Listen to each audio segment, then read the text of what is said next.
Si c'est un AS, donc ça sort sous forme d'une couleur rose. Et si c'est un AA, donc ça sort comme ça. Et pour ce test, on utilise un dispositif qui est très accessible. Il est composé de, voilà, ici d'un tube qu'on prépare.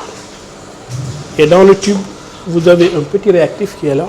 Donc, si vous regardez bien, il y a une petite poudre à l'intérieur.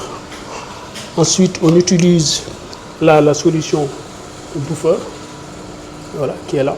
Donc, c'est une solution qu'on prépare également ici.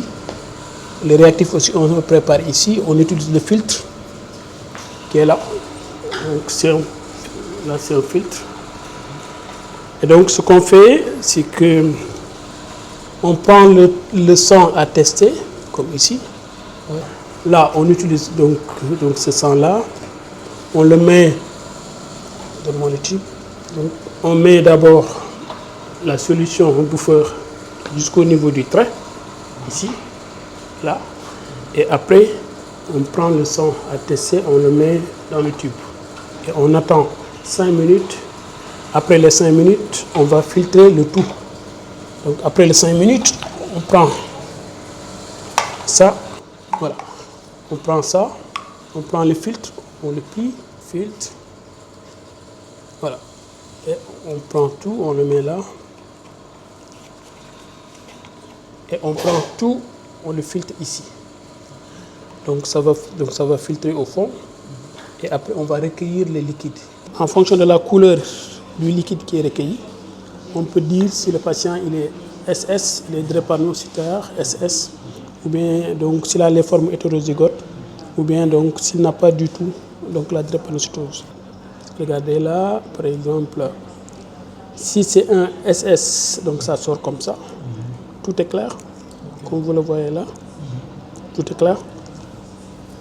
Si c'est un AS, donc ça sort sous forme d'une couleur rose, comme vous le voyez là. Et si c'est un AA, donc ça sort comme ça, tout rouge.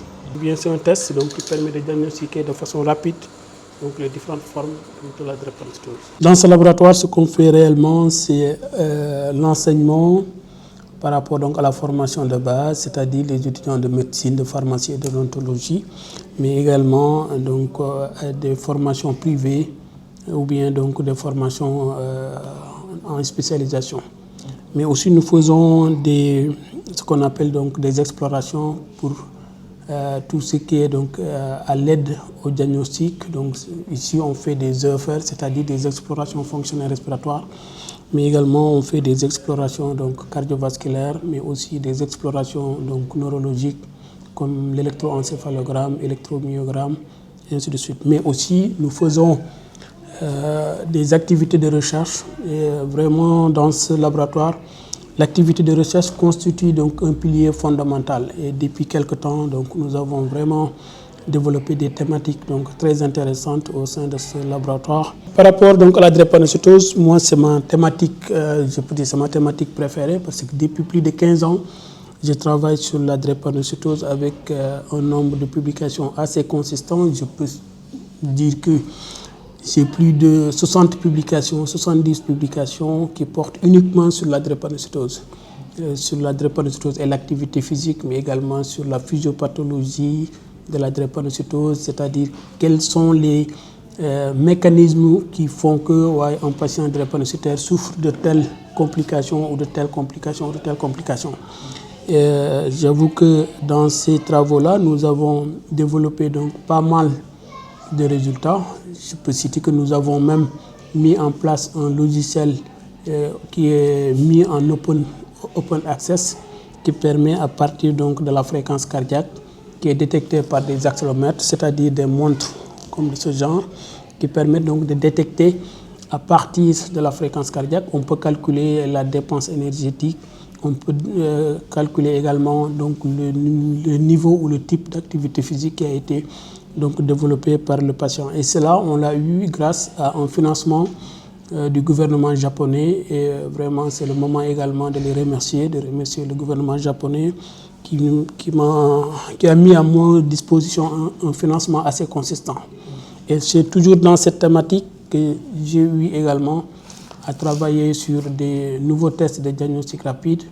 Et récemment, donc, nous avons mis en place donc, un nouveau test de diagnostic rapide qui est très accessible, qui ne nécessite pas du tout d'électricité, mais également un équipement de laboratoire assez lourd.